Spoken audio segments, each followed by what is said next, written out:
Salut! Aujourd'hui, j'ai préparé une petite interview spéciale avec Louise. Louise, c'est mon amie depuis maintenant très longtemps.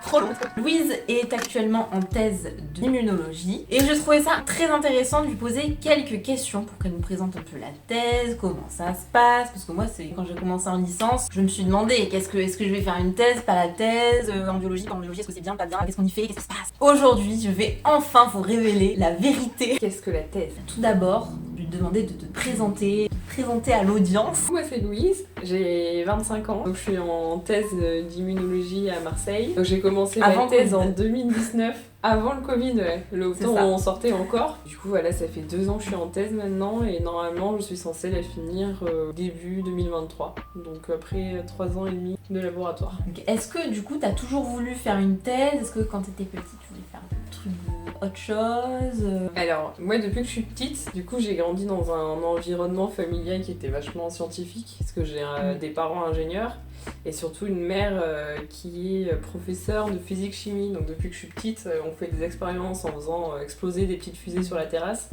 Ouais, c'est pas mal ça. Du coup, t'étais bonne à l'école. Ouais, du coup, j'étais aussi bonne élève, aussi parce que j'étais encore une fois avec des parents qui étaient du coup vraiment dans les études, donc ils m'ont pas mal aidée quand j'étais petite, donc ça va être pratique. Depuis que je suis petite, on parle beaucoup de biologie. Je regardais C'est pas sorcier tous les soirs.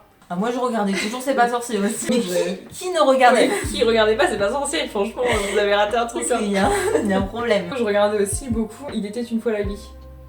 Ah ouais, mais ça passait pas forcément. Non, ça, j'avais les cassettes. Ah ouais. Moi j'en avais une. C'était vieux. Bref. Mais du coup, c'était vachement bien et ça m'a donné envie en fait d'aller plus vers la biologie. Par contre, tu savais déjà que tu voulais faire biologie, arriver au lycée, tout ça? Pas du tout. Alors moi, quand je suis arrivée au lycée, j'avais aucune idée de ce que je voulais faire. En fait, j'étais, sans quand me vanter, j'étais un peu bonne en tout. Donc je savais pas où aller. C'est la malédiction. Bon, j'étais bonne en tout sauf en français, ça me saoulait le français. Moi j'étais moyenne en tout. Et c'est pareil quand on est moyen en tout. Ça. Donc c'était compliqué de choisir une voie. Le problème c'est qu'à l'époque il y avait ESSL, ce qu'il n'y a plus maintenant. C'était L, tout ce qui était littérature, psycho, ES, tout ce qui était sciences sociales. Ouais. J'étais pas trop sciences sociales. Et après il y avait vraiment le parcours S, physique, maths, chimie. SVT, et il fallait choisir tout de suite est-ce qu'on voulait être vraiment littérature, sciences sociales ou du coup dans la physique, chimie, tout ça. Mais à côté de ça, je faisais aussi de la musique, couture et plein de trucs, donc en fait c'est super dur de se dire à 18 ans. Multidisciplinarité, c'est tout faire. Mais du coup c'est encore plus dur, enfin plus on sait faire de choses et plus c'est dur de se dire je vais faire que ça. Mais il a fallu choisir. Donc j'ai fait un bac S, spécialité physique-chimie, juste pour faire exploser des fusées, on va pas se mentir.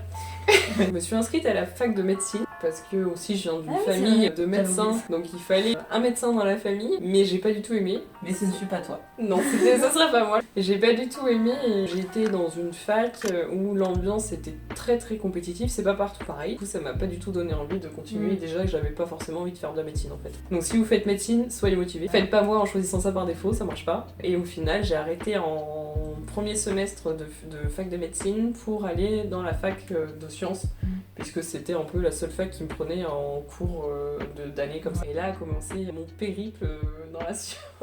Ça tombe bien, très bonne transition. Qu'as-tu fait comme étude avant d'en arriver à la thèse? Et comme j'ai dit, j'ai commencé par un premier demi-semestre de médecine et j'ai commencé une licence de biochimie très intéressante où on parlait des mécanismes de fluide du corps, comment casser un os, de toutes les mécaniques. Et en fait, c'est le cursus qui pour aller dans tout ce qui est prothésiste. Super intéressant. Ouais, d'accord. Sauf qu'à l'époque, je sais pas, moi je m'étais dit non, moi je veux faire un truc qui ressemble plus à de la médecine, vraiment pathogène et tout ça.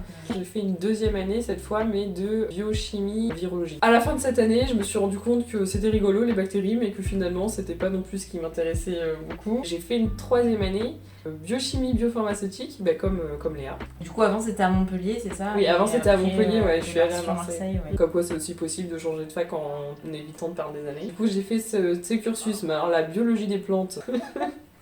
Donc pendant ce cursus de biochimie pharmaceutique des plantes, j'ai pris une option immunologie.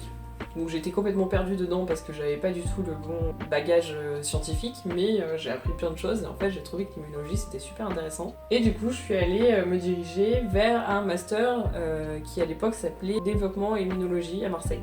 Le problème, je venais d'une licence qui était très procaryote, donc tout ce qui était bactéries, virus, pharmaceutique, biochimie. Et je voulais aller dans un master qui était très eucaryote, donc tout ce qui est cellules du corps, quelque chose qui était vraiment pas bactéries et virus, mais vraiment cellules corporelles, on va dire. Le problème, c'est que c'est deux univers qui sont complètement différents dans la biologie. Pour pouvoir rentrer dans le master, je dû prouver que j'avais ma place dans le master parce qu'ils prenaient jamais personne de mon cursus. Le secret ultime, il faut faire des stages dans les laboratoires. On vous l'a déjà dit, ça, faites des stages. Ça c'est vrai, hein. Dans les laboratoires qui vont avec le domaine de vos masters. Des stages spontanés que En tout le plus, monde en peut faire. laboratoire, c'est assez facile. C'est de faire facile. Vous demandez des stages d'observation et puis en fait, c'est assez facile d'être pris parce que vous suivez juste les scientifiques en fait un peu partout et puis j'ai essayé d'être assez proche quand même des responsables du master pour leur dire hey, dis donc, moi je suis là et j'ai fait beaucoup de gâteaux. Alors ça aussi. Ça aussi, nous aussi on vous l'a pas dit ça, mais les gâteaux ça résout tout. Hein. Ah, les gâteaux ça vous rend inoubliable. Ouais. Donc faites des gâteaux, c'est très important. On n'a jamais parlé, mais ça on a déjà fait le coup du gâteau. Donc il faut être assidu bien sûr et je leur ai montré que vraiment j'étais motivée pour faire le master. Donc j'ai fait le master immunologie développement. Le premier semestre je me suis complètement ratée parce que c'était pas du tout mon domaine. Mais après être allée voir mes professeurs et après avoir vu pourquoi est-ce que j'avais raté mon semestre, j'ai carrément réussi mon deuxième semestre, je crois que j'ai eu 15 de moyenne, un truc comme ça. C'est juste que t'avais pas la bonne méthode par rapport à ce qu'on avait appris nous en licence, ça n'avait rien à voir par rapport à ce qu'ils faisaient eux. En fait, ça peut vraiment être une question bête. Par exemple, ici, c'était qu'une question de rédaction. En biochimie, où on vous demande vraiment d'écrire des molécules et de répondre en 3 lignes, pas plus. Et en fait, en immunologie et biologie eucaryote, on vous demande de faire une mise en contexte, une intro, un développement, un raisonnement, et puis ensuite des hypothèses. Moi, j'avais écrit 3 lignes. Bon.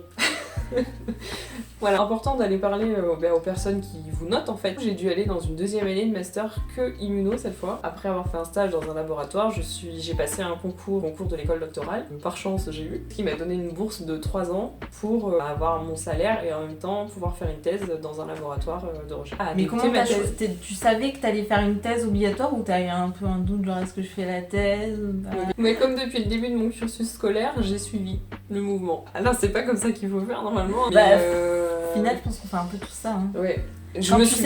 Quand t'as pas une idée précise. Quand t'as pas une idée précise de où tu veux aller, au final. Répondre à l'air. Est-ce que depuis que j'étais au lycée ou depuis que j'étais petite, je savais que je voulais faire une thèse? Pas du tout. Moi, je me suis posé la question de la thèse en deuxième année de master. Ouais. Enfin, en première année, j'ai commencé à réfléchir et c'est pour ça que j'ai fait des stages pour voir si au moins je me sentais bien dans le laboratoire et dans le domaine de la recherche. Et de toute façon, on peut pas vraiment savoir tant qu'on l'a pas vraiment expérimenté. Mais en tout cas, je savais pas ce que j'allais faire d'autre. Et comme la thèse, ça permet quand même d'avoir accès à beaucoup de domaines différents dans la recherche, du journalisme scientifique, professeur. Tu peux le faire aussi si tu veux faire un master, mais du coup, il va falloir faire plus d'échelons, prouver encore plus que tu vaux le coup. Alors qu'au moins, avec une thèse, ça montre que tu as déjà un pied dans le domaine scientifique. T'as pas le côté, parce que selon les domaines, quand t'as une thèse, on te dit « Ah non, mais là, t'es trop qualifié et faut que je te paye plus. » Alors c'est le risque aussi. C'est le risque aussi parce que dans les laboratoires, il y a plusieurs corps de métier. Et il va y avoir tout ce qui va être technicien, ensuite il va y avoir tout ce qui est ingénieur, donc doctorant, donc thésard. Après, postdoc, c'est après la thèse. Et après, il y a le concours chercheur qu'il faut passer. Là, du coup, on est chercheur. Technicien et ingénieur, c'est des boulots qui vont être réservés en priorité à des personnes qui ont un bac plus 3 pour technicien ou un bac plus 5 pour ingénieur. Et c'est vrai que c'est des postes qui sont le plus ouverts parce que c'est des gens dont on a toujours besoin dans les laboratoires. Et donc là, c'est des postes qui pourraient être inaccessibles si on a une thèse. Après, quand on a une thèse, on a tous les autres postes au-dessus en fait qui sont ouverts. Il y a plein de choses à faire en fait. Donc au final, je me suis dit, bon, tant qu'à y être, et tant qu'à avoir, tant qu'à avoir réussi le concours, autant continuer et puis allez, on fait une thèse, on essaie. Et de toute façon, quand on commence une thèse, on n'est pas bloqué dedans. Hein. Si on veut arrêter, on démissionne comme tous les boulots et puis plein d'histoires.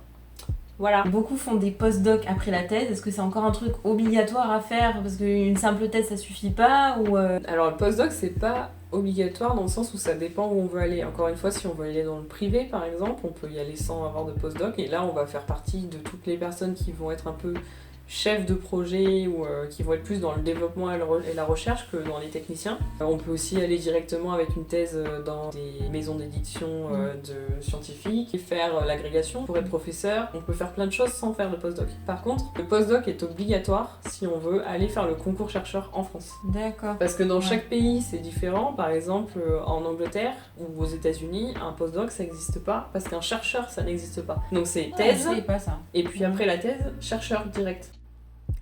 Ce que Louise veut dire ici, c'est que comme il n'y a pas de différence de statut entre CDD et CDI en dehors de la France. Après la thèse, on est directement chercheur, il n'y a plus de stade au-dessus, plus d'autres examens à passer, on travaille. Après, c'est aussi parce qu'en France, on a tout ce qui est CDI et fonctionnaire, ce qui n'existe pas dans les autres pays. Donc en fait, chercheur, ce qu'on appelle vraiment chercheur en France, c'est un fonctionnaire de recherche. Ça veut dire qu'il va faire le même travail qu'un postdoc, qui en fait sera juste en CDD postdoc. La distinction, c'est qu'il a un poste fixe qu'on les appelle les chercheurs statutaires en fait. Mais pour être chercheur statutaire en France, il faut avoir fait un postdoc, puisque le concours n'est ouvert que à des personnes qui ont fait des postdocs, ou qui sont en train de faire leur premier postdoc.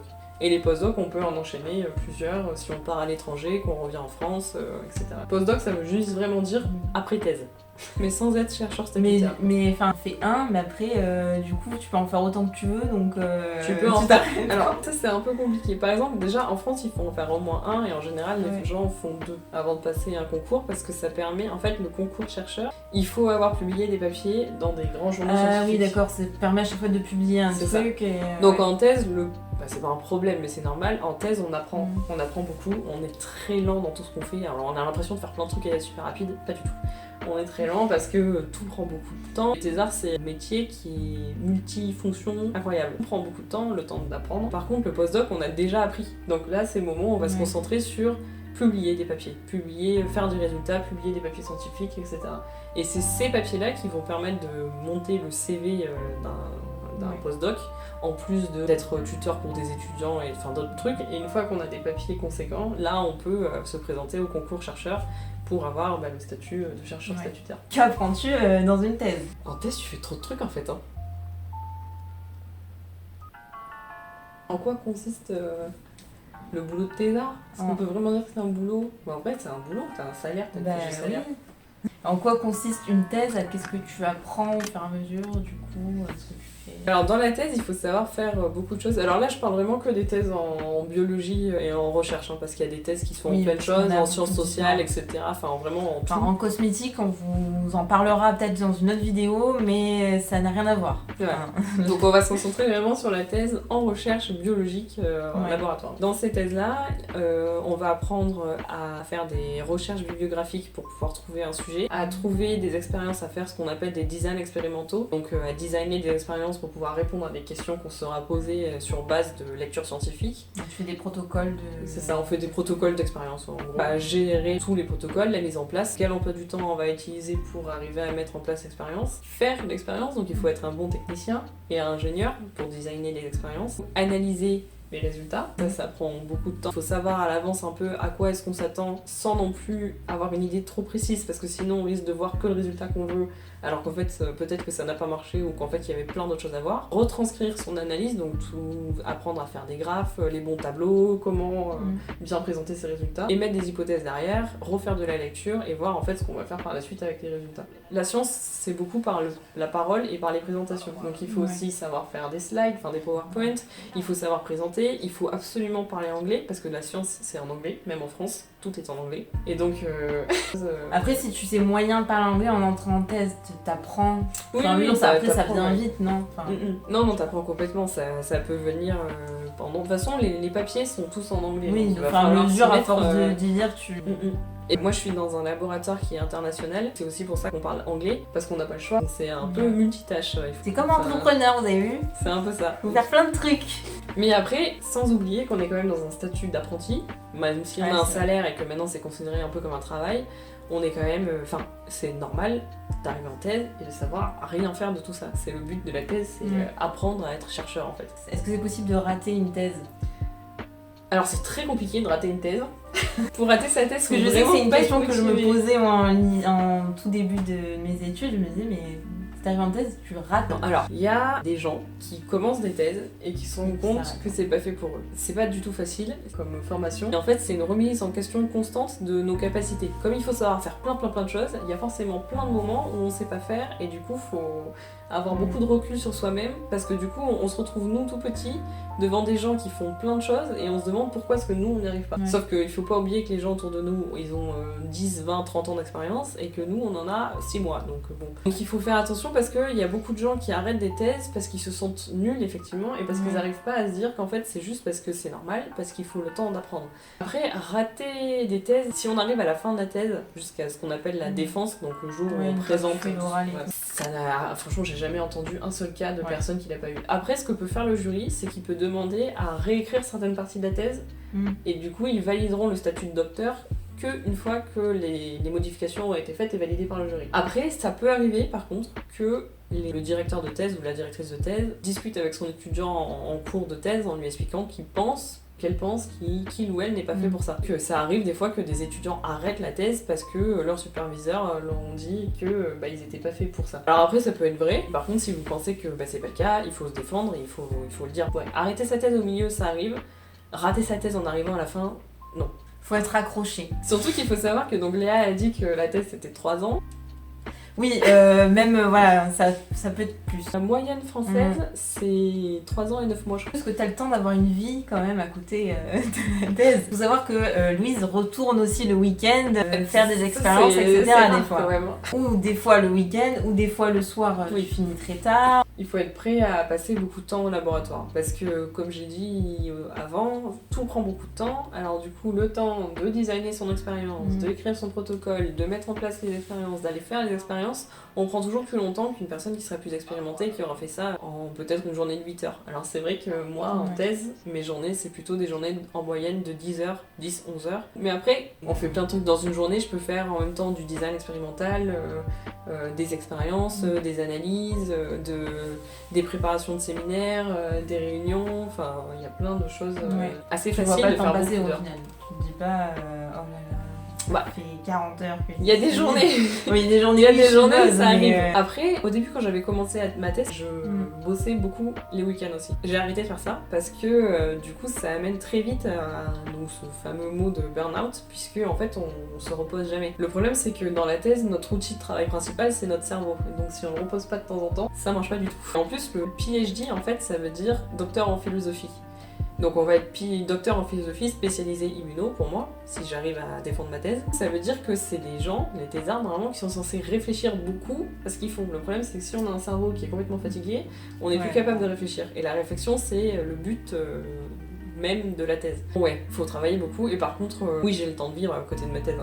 Ça, je pars en vacances, je vois des amis. J'ai des journées vraiment de... Ça m'est déjà arrivé même de faire des journées de 16 heures, mais à côté, il y a des journées des fois où je vais faire peut-être que 6 heures parce que c'est là j'ai pas beaucoup de choses à faire d'urgent et que j'ai déjà travaillé beaucoup dans la semaine. Aucun jour se ressemble. Mais en même temps, il faut une très grande rigueur et bien se gérer soi-même parce que du coup, c'est à nous de préparer tout l'emploi du temps toutes les semaines et chaque jour il faut gérer plein de choses et voilà. Faut se prendre en main quoi.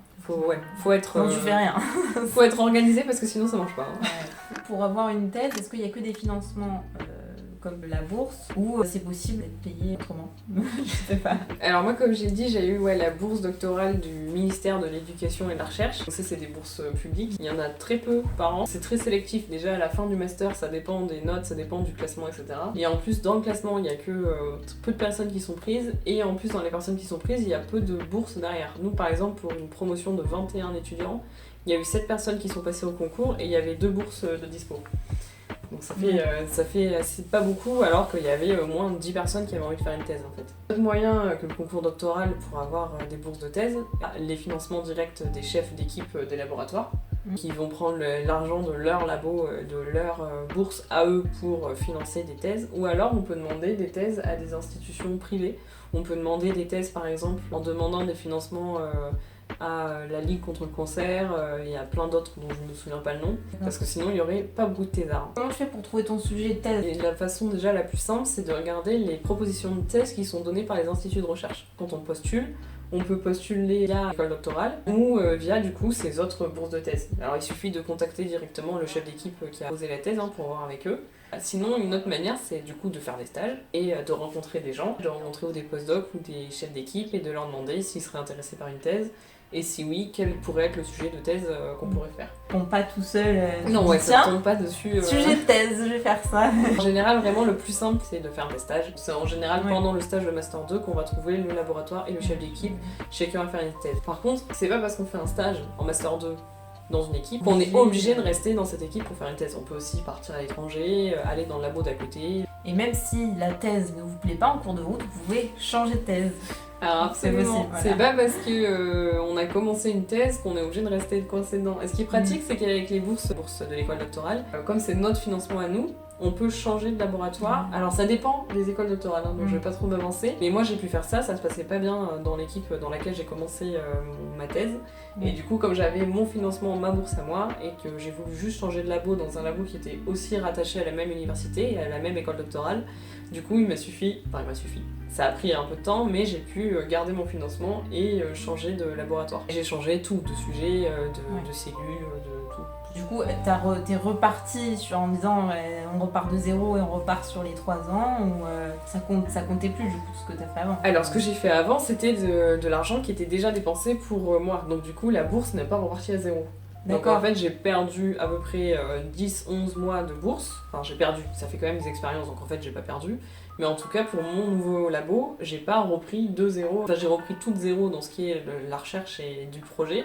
Par contre, j'ai repris dans mon 11e ou 12e mois pour le financement. Ça aurait été trop beau. Du coup, c'est pas un problème pour finir ta thèse après? Ça fait très court. Déjà que 3 ans, c'est court pour faire une thèse. Là, 2 ans, c'est très très court. J'ai eu, heureusement, une extension de 6 mois à peu près avec le Covid. Bon, heureusement. Je sais pas si on peut dire heureusement, mais bon, au moins je l'ai eu. Et aussi, on peut demander des 4e années de bourse de thèse à l'école doctorale et à toutes les autres bourses doctorales. Et sinon, après, on peut essayer de compter sur notre chef d'équipe pour financer une année supplémentaire si le labo a de l'argent. Parce que les laboratoires n'ont pas forcément l'argent. Donc dans ce cas-là, il faut aller vite et il faut la finir. Moi, j'avais une question, parce que je sais que c'est une question que j'ai posée en licence 1. C'est est-ce que je n'aime pas des trucs oraux et tout, voilà. Donc, est-ce qu'on est obligé de faire prof quand on fait... Parce que souvent, t'es en thèse et t'as des heures de prof à faire ou des trucs comme ça. Est-ce que c'est obligé de faire ça? Ou tu fais que ta thèse et pas d'élèves, pas de... Non, c'est pas du tout obligatoire de faire les missions d'enseignement, ça s'appelle comme ça. Et surtout, en plus de pas être obligatoire, c'est pas accessible à tout le monde. Donc en fait, c'est un concours qui se fait sur dossier.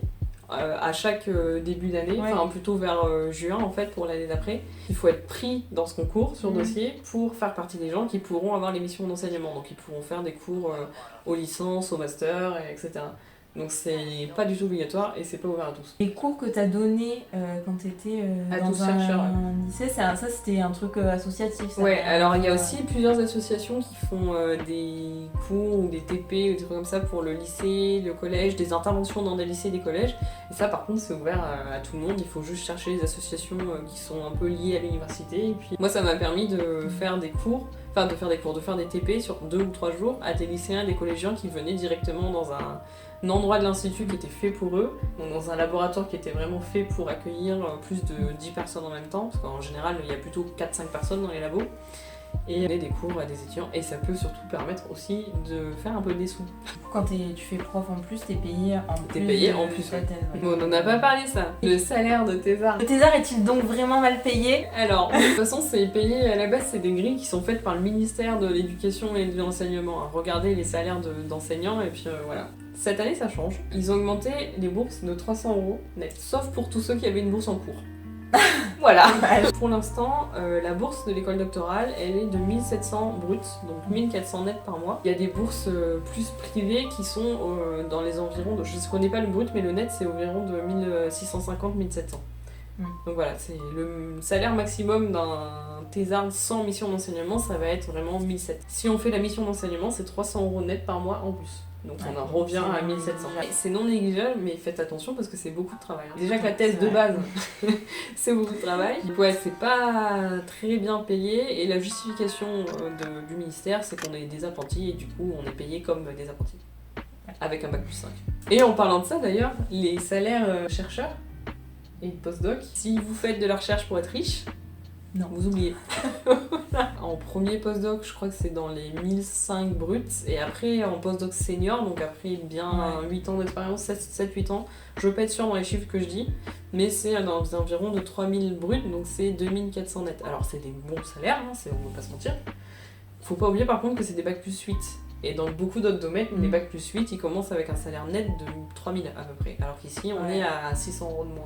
C'est pas des salaires qui vont évoluer dans Non, le temps. non, là c'est... Et puis alors faut pas oublier un truc, la loi Sauvadet, qui est la loi qui fait qu'après 5 ans de CDD payés par les mêmes entreprises, on va dire, on peut plus continuer dans cette voie à moins d'avoir un CDI. Sauf que c'est pas comme ça que ça marche en recherche. Pour avoir un CDI, il faut passer un concours.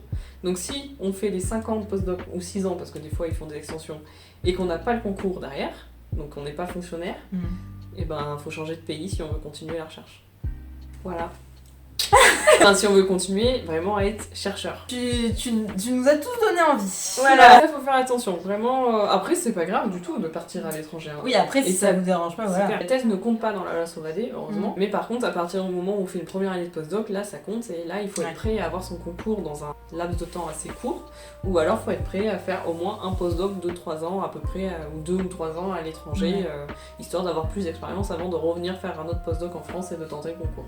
Et c'est facile d'être pris à l'étranger comme ça, ou pareil, tu galères? Non, je dirais que ça va. En postdoc, en fait, il y a beaucoup de laboratoires qui cherchent des postdocs parce que c'est des personnes qui sont expérimentées sans coûter trop cher. Bah oui. Donc les laboratoires, s'ils veulent avoir des chercheurs, il faut d'abord qu'ils prennent des postdocs. Il suffit de répondre aux annonces, en fait, autant à l'étranger qu'en France. Et en fait, c'est les laboratoires après qui choisissent, qui vous prennent sur dossier, sur interview, etc. Mais tu les trouves où les annonces de... Alors ça se trouve, déjà il y a beaucoup d'annonces qui circulent dans les laboratoires, tout plein d'instituts internationaux, de lire les annonces ou de les envoyer aux personnes intéressées. Je sais aussi que sur LinkedIn, c'est comme ça que ça s'appelle ? Oui. Sur LinkedIn, il y a des annonces et sinon il suffit d'aller directement sur le site de l'institut qui nous intéresse. Ah, ils mettent carrément les annonces. Et ils mettent les annonces, voilà. Et sinon il y a une autre façon de faire, si on aime vraiment une équipe en particulier, dans un institut en particulier, dans un pays en particulier, on contacte directement le chef d'équipe et on demande si c'est possible d'avoir une place pour un postdoc. Et si la personne est intéressée, elle va essayer de chercher des financements et en fait vous allez créer un projet ensemble en voyant qu'est-ce que fait déjà l'équipe, qu'est-ce qu'on pourrait développer comme projet. Et en fait sur cette création de projet, après on va faire des demandes de financement, donc des demandes de bourse pour avoir de l'argent pour payer le postdoc. Voilà. J'ai une question qui était... Est-ce que tu as trouvé ça plus difficile, toutes tes études après bac, ou plus difficile la thèse quand même? Ou ça n'a rien à voir, donc c'est pas comparable. Déjà, moi j'ai pas trouvé la licence et le master difficile. Plus difficile d'avoir la motivation d'aller en cours et d'avoir la motivation de réviser pour les partiels et tout. J'ai pas trouvé ça trop dur aussi parce que j'étais régulière dans le travail. Je bossais vachement la semaine avant les partiels, mais ça allait quand même. C'est vraiment pas la même chose. Dans la licence, on va surtout passer le semestre à avoir beaucoup de temps libre quand même et bosser énormément avant le partiel. Au master, on va travailler plus parce que c'est quand même plus dur, donc il y a beaucoup plus de choses à savoir, il y a beaucoup plus de choses à acquérir, donc ça va être un travail qui va être plus régulier sur l'année. Mais bon. Mais t'es pas arrivé dans la thèse en disant oh mon dieu, mais... Ça a vraiment rien à voir. Alors déjà, moi faut savoir que... Je n'y arriverai jamais. En vrai, là où c'est dur, la licence et le master, c'est que c'est vraiment ce partiel à la fin. Tout se joue sur un examen par matière. C'est énorme. Enfin, t'as une chance et c'est tout. Tu rates ta chance, voilà. Bon après, il y a des rattrapages derrière et tout ça, mais... Oui, mais bon, on sait tous que les rattrapages sont toujours plus durs que les... C'est ça. En gros, ce qui change beaucoup, c'est le rythme de travail. Et pourquoi on travaille aussi. Parce que la licence et le master, on travaille pourquoi ? Pour avoir le partiel à la fin du semestre. La thèse, il n'y a plus de partiel, c'est fini. Il y a un examen final au bout de 3-4 ans. Et en fait, on va travailler tout ça. On va travailler toute l'année pour pas d'examen en fait, derrière. Donc, il y a des espèces de commissions à passer, il faut faire des oraux pour montrer qu'on a avancé et tout ça.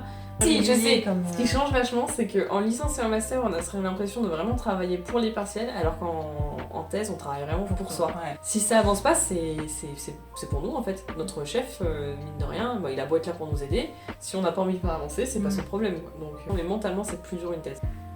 Je vais vous poser une question à problème. Parce que je sais que moi, c'est une question que j'avais quand j'ai commencé les études en biologie particulièrement. C'est qu'il y a des expériences sur les animaux, sur les souris. Donc ça, on n'a pas trop le choix. Est-ce que tu peux nous expliquer comment ça se passe, comment sont traitées les souris, etc. Je sais qu'on est beaucoup, quand on ne s'y connaît pas, à se dire, mon Dieu, c'est des souris enfermées dans la nuit, dans des cages et tout.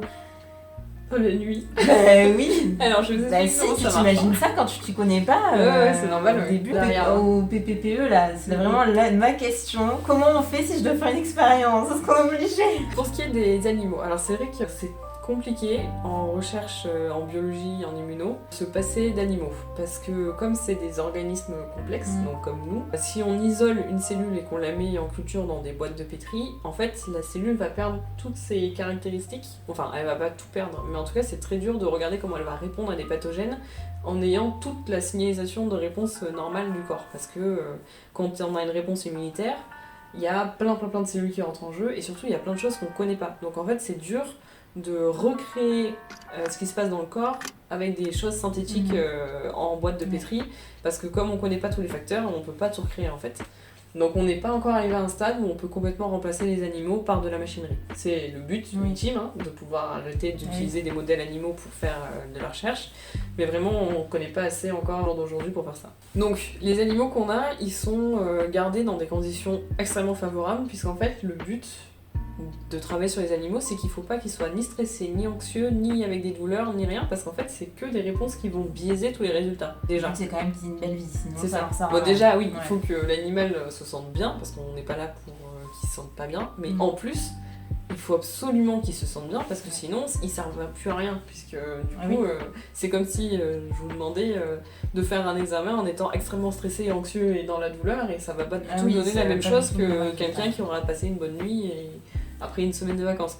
Voilà. Il faut vraiment, déjà pour le bien-être animal, garder les animaux en bonne santé et dans un environnement favorable, et aussi pour la recherche, garder des animaux qui soient dans de bonnes conditions. Donc pour ça, déjà, ils ont des cycles jour-nuit de 12 heures. Comme on essaie de récréer un peu ce qu'ils ont dans leur environnement naturel, donc quand ils vont s'enterrer sous terre pendant 12 heures et qu'ils vont ressortir pendant 12 heures. Aussi, c'est des animaux du coup qui sont nocturnes, donc les moments où on fait les 12 heures de nuit, on n'a pas le droit de venir faire des expériences ou de venir les embêter ou quoi que ce soit, puisque c'est le moment où ils sont en pleine forme, où ils vivent leur vie, donc là on les laisse vraiment tranquilles. Après, ils ont aussi plein effectivement de jouets, donc ce qu'on appelle des enrichissements, et en fait c'est des petits jouets dans la cage ou des trucs à gratter ou pour faire leur nid ou quoi, qui sont là pour les occuper justement pour les déstresser dans la journée. Il y a aussi un nombre de... Donc moi je travaille sur les souris, donc je peux parler que des souris parce que je connais pas bien les autres domaines, mais on a un nombre maximal d'animaux par cage, il faut pas mélanger mâles et femelles, enfin on fait beaucoup attention à plein de choses. Faut pas faire de bruit.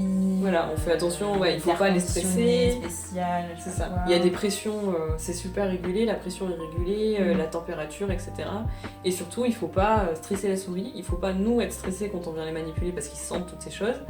Et aussi, il faut pas porter de parfum, enfin il faut pas perturber l'animal. On fait vraiment tout ce qu'on peut pour que ce soit des animaux qui aient la plus belle vie possible, qui manquent jamais de nourriture, d'eau, de jouets, qui soient jamais seuls dans leur cage parce que c'est des animaux qui sont sociables. Du coup, il faut savoir qu'à chaque fois qu'on va faire une expérience sur une souris, n'importe quel animal, c'est des expériences qui vont être au préalable validées par un comité du bien-être animal. Donc ça veut dire que toutes les expériences qu'on fait ont déjà été validées au préalable, que ce soit dans notre équipe ou notre équipe, le temps de mettre en place des expériences avant de demander les validations au comité. Mais c'est que des choses qui normalement ont été d'abord validées par des personnes qui sont là exprès pour faire attention au bien-être animal et qui connaissent les douleurs, etc.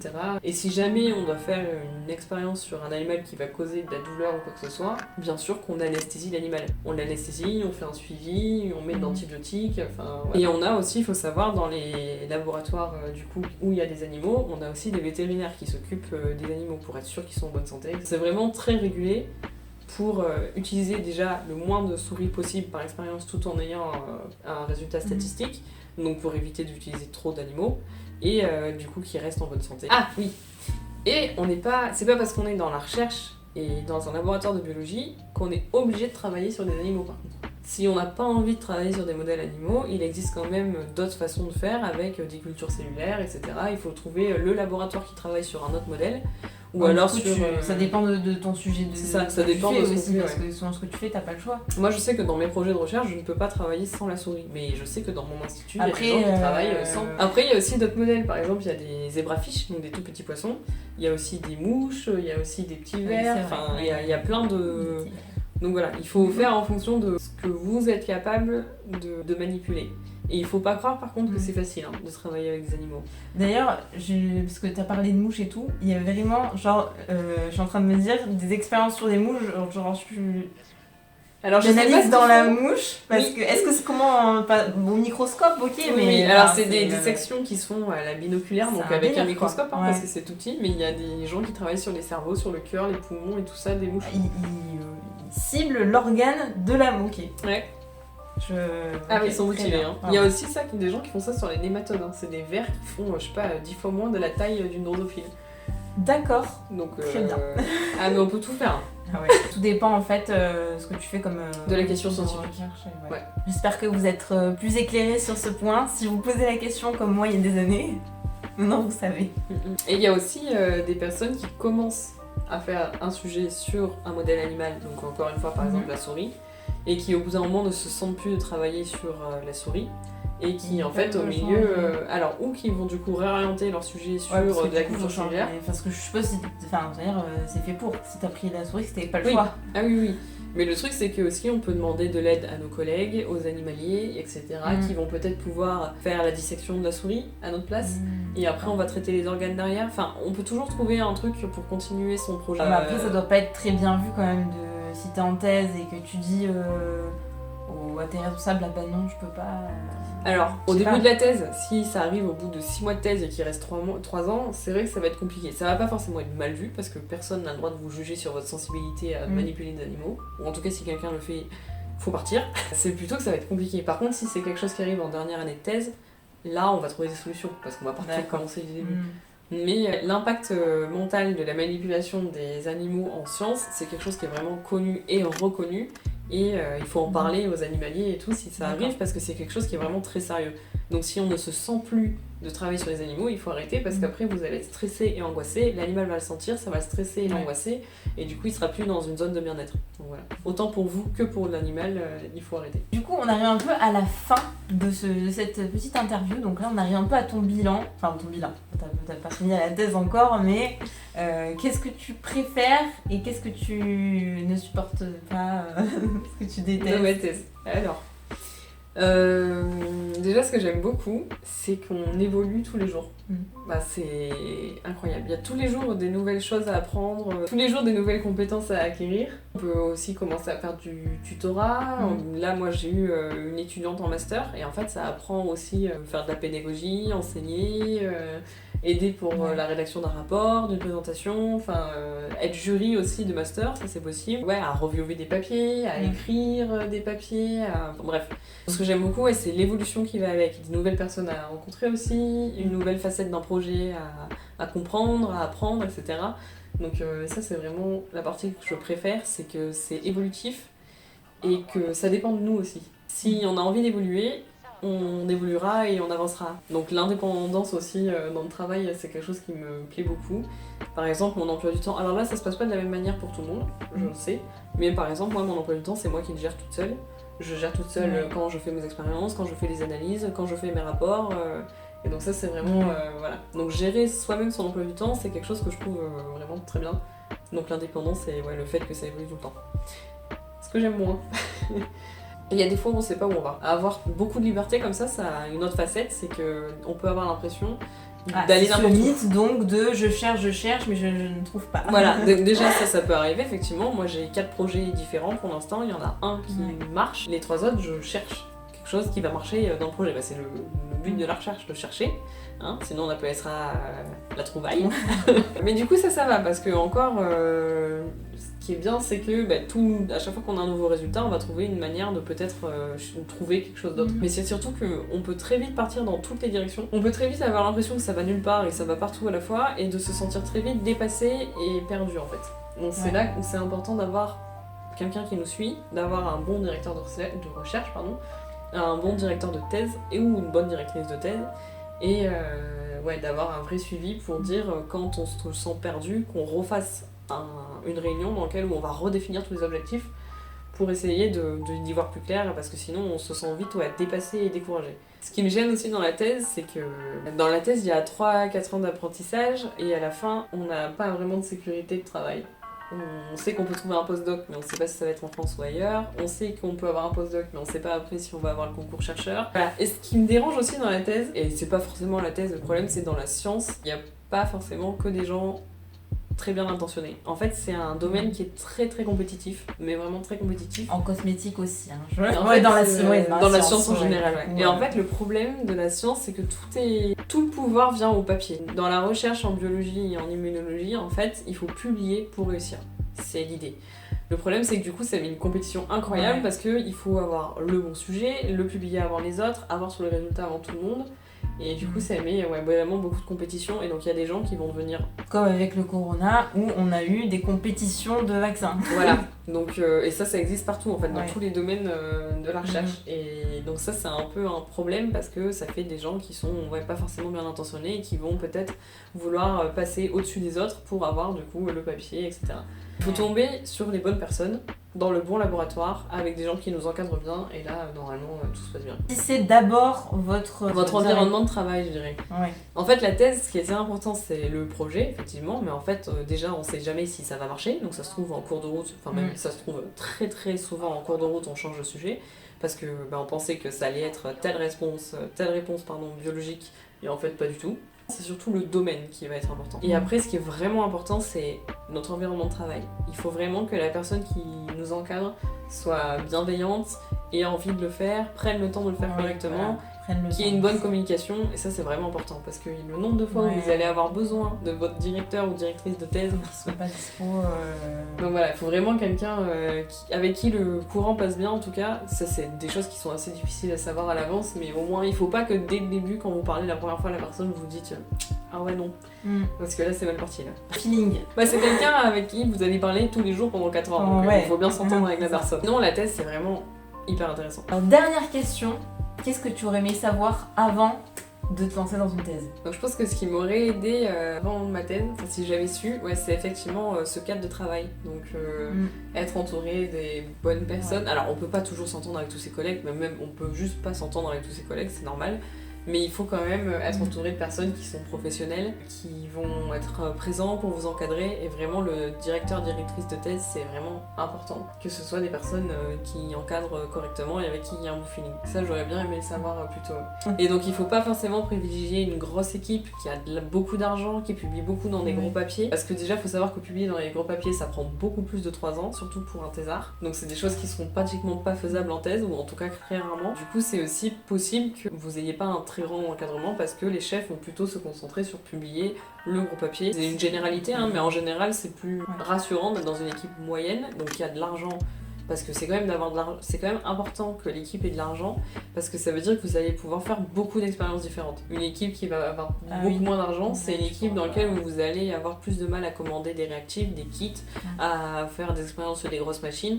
Ça n'empêche absolument pas de faire un sujet, mais ça va être un peu plus compliqué. Mais l'encadrement, si j'avais su, c'est sur ça que je me serais concentrée. La deuxième chose, c'est que, alors même si on peut faire beaucoup de choses après une thèse, changer de pays, etc., faire de l'édition, on peut faire professeur, effectivement, etc. Sachant que ça aussi, c'est des concours. C'est qu'il n'y a pas forcément une assurance de travail après la thèse. C'est pas parce qu'on a une thèse qu'on va forcément trouver du travail. Donc c'est quand même une formation qui est bac plus 8, 9, ça faut pas l'oublier. Et pourtant, c'est pas quelque chose qui va tout de suite vous assurer du travail. C'est pas comme quelqu'un qui va sortir d'une grande école ou d'une prépa puis d'une école d'ingénieur qui va tout de suite trouver du travail. Avant, c'était un domaine dans lequel, dès qu'on avait une thèse, on n'avait pas du travail, sauf que de nos jours, il y a trop de personnes qui ont des thèses par rapport à ce que le gouvernement met en place comme financement dans les laboratoires publics. Du coup, ça fait un déséquilibre et après, on peut toujours aller en privé, etc. Mais j'aurais aimé savoir, je pense, que c'était plus compliqué que ce qu'on veut bien admettre de trouver un travail après la thèse. J'ai fini toutes mes questions, on est venu à bout au final. On a parlé. Ouais, ça pourra parler. J'espère que du coup, vous en savez beaucoup plus et ça vous a intéressé de savoir un peu plus sur la thèse, en biologie, etc. Likez cette vidéo si vous avez aimé. Dites-nous en commentaire si vous voulez qu'on refasse d'autres types d'interviews, si vous avez d'autres questions pour Louise d'ailleurs, je ferai passer le mot. Et si vous voulez faire d'autres interviews dans d'autres types de domaines, d'autres thèses, moi je cherche, je touche à plein de domaines, donc je peux vous trouver ça. Et moi j'ai été contente de faire cette interview avec toi, ma première interview, moi aussi. Parce que donc faut savoir qu'on est amis du coup depuis la licence qu'on s'est rencontrés et que... Léa elle est en cours pour moi. C'est juste un cours en vrai. Oui, c'est juste la biologie des plantes, c'est pas du tout intéressant. Moi j'aimais bien, j'aime bien les plantes. Mais pas la biologie des plantes, les cellules. J'aime bien moi j'aimais bien les réactions, si tu bois du romarin. Ah, mais ça. moi j'aimais bien les C'est ça. cellules au contraire. Ah voilà. Ouais, voilà. On se complète. Il faut trouver des amis pour se partager les coups. Exactement. Voilà qu'on en est arrivé là aujourd'hui. Le hasard fait bien les choses. J'ai faim. Abonnez-vous pour ne pas rater toutes nos vidéos tous les vendredis midi. Et je vous dis salut, on dit au revoir. Hein, on vous fait des bisous. Salut. Salut. C'est ce truc là qui remonte. Et c'est un téléphone de compétition. Non mais c'est bien ton make-up là, il se voit bien et pas trop et c'est bien. Donc ça va, je parle pas trop. Ouais. Elle est chaud. Ça on l'a dit. Ça fait pas du chaud ça? Ah si, ça fait du chaud. On dirait un peu un poule. Tu vois, on est pas cette question. Ouais. Elle aime trop mon maquillage.